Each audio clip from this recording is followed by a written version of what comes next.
Jaya Radha Madhava Punya Vihari.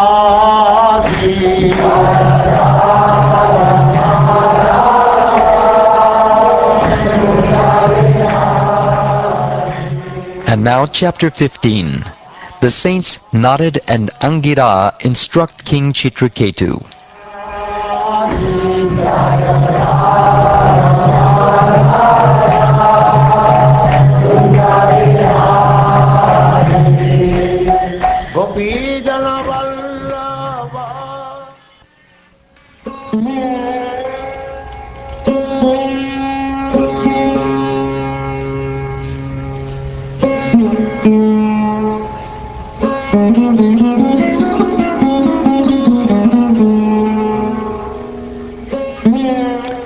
Sri Shukdev Goswami said, while King Chitraketu, overcome by lamentation, lay like a dead body at the side of the dead body of his son, the two great sages, Narada and Angira, instructed him about spiritual consciousness as follows. Narada said, O king, what relationship does the dead body for which you lament have with you? And what relationship do you have with him? You may say that you are now related as father and son, but do you think this relationship existed before? Does it truly exist now? Will it continue in the future? O king, as small particles of sand sometimes come together and are sometimes separated due to the force of the waves, the living entities who have accepted material bodies sometimes come together and are sometimes separated by the force of time. When seeds are sown in the ground, they sometimes grow into plants and sometimes do not. Sometimes the ground is not fertile, and the sowing of seeds is unproductive. Similarly, sometimes a prospective father, being impelled by the potency of the Supreme Lord, can beget a child, but sometimes conception does not take place. Therefore, one should not lament over the artificial relationship of parenthood, which is ultimately controlled by the Supreme Lord. O king, both you and us, your advisors, wives, and ministers, as well as everything moving and not moving throughout the entire cosmos at this time, are in a temporary situation. Before our birth, this situation did not exist, and after our death, it will exist no longer. Therefore, our situation now is temporary, although it is not false. The Supreme Personality of Godhead, the Master and Proprietor of everything, is certainly not interested in the temporary cosmic manifestation. Nonetheless, just as a boy at the beach creates something in which he is not interested, the Lord, keeping everything under his control, causes creation, maintenance, and annihilation. He creates by engaging a father to beget a son. He maintains by engaging a government or king to see to the public's welfare. And he annihilates through agents for killing, such as snakes. The agents for creation, maintenance, and annihilation have no independent potency, but because of the spell of the illusory energy, one thinks himself the creator, maintainer, and annihilator. As from one seed another seed is generated, O king, so from one body, the body of the father, through another body, the body of the mother, a third body is generated, the body of a son. As the elements of the material body are eternal, the living entity who appears through these material elements is also eternal. Divisions of generalization and specification, such as nationality and individuality, are the imaginations of persons who are not advanced in knowledge.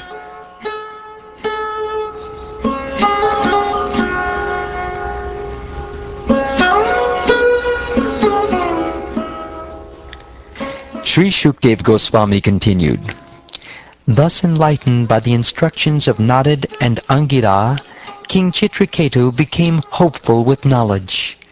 Wiping his shriveled face with his hand, the king began to speak. You have both come here dressed like avadutas, liberated persons, just to cover your identities. But I see that of all men, you are the most elevated in awareness. You know everything as it is. Therefore you are the greatest of all great personalities. Brahmins who are exalted to the position of Vaishnavas, the most dear servants of Krishna, sometimes dress like madmen, just to benefit materialists like us, who are always attached to sense gratification, and just to dissipate our ignorance. These Vaishnavas wander on the surface of the globe according to their desire.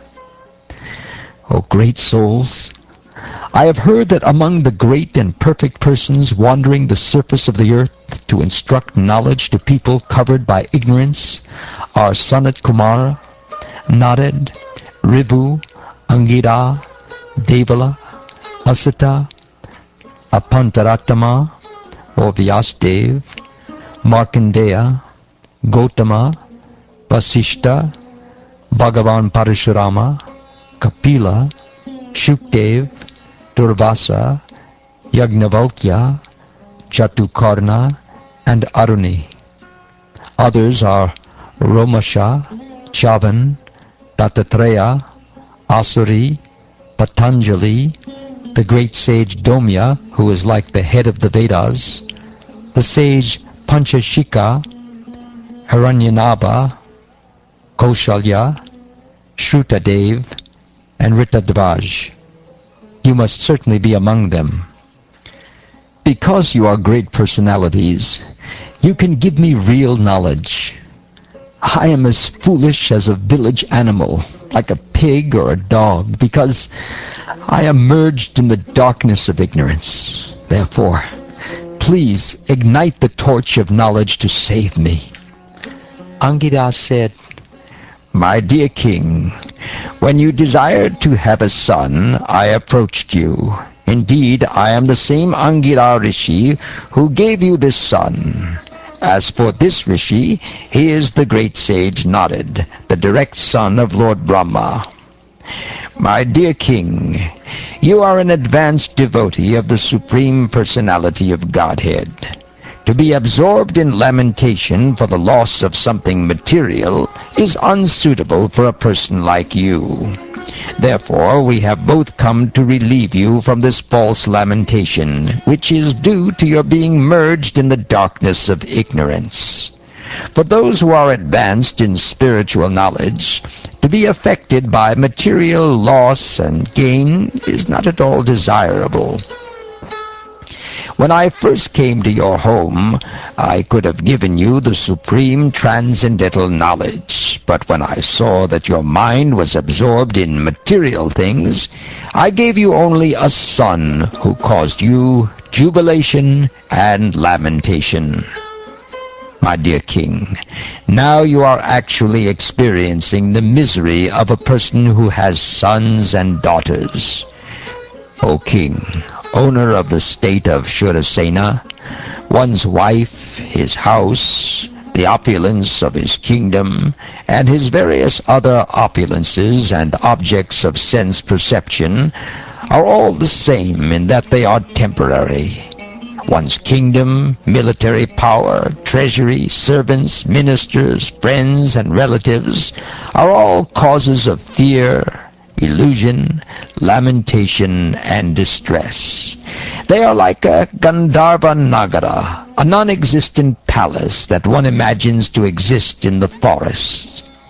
Because they are impermanent, they are no better than illusions, dreams, and mental concoctions.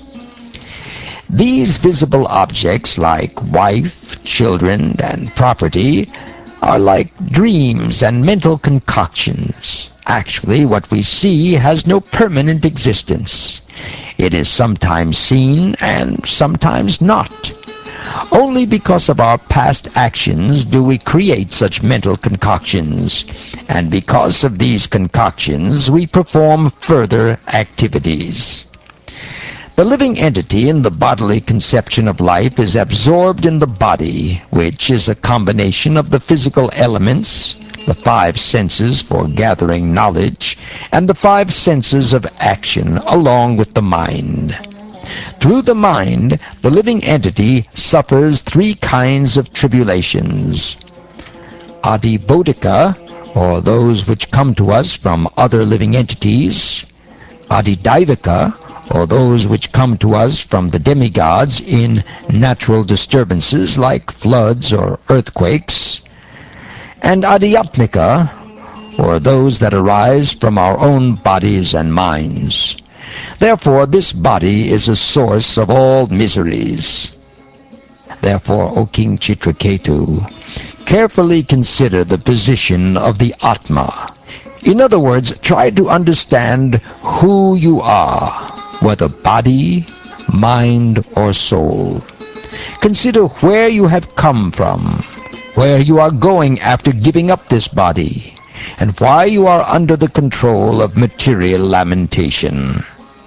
Try to understand your real position in this way, and then you will be able to give up your unnecessary attachment. You will also be able to give up the belief that this material world, or anything not directly in touch with service to Krishna, is eternal. Thus you will obtain peace. The great sage Narada said, "My dear king, attentively receive from me a mantra which is most auspicious. After accepting it from me, in 7 nights you will be able to see the Lord face to face. My dear king, in former days Lord Shiva and other demigods took shelter of the lotus feet of Sankarshan.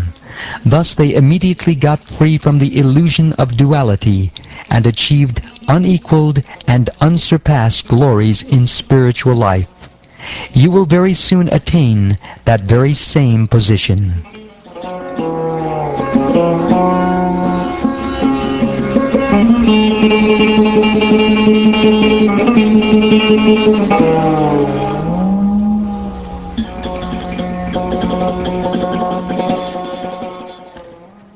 Thus ends the 15th chapter of the 6th canto of the Srimad Bhagavatam, entitled The Saints Narada and Angira Instruct King Chitraketu.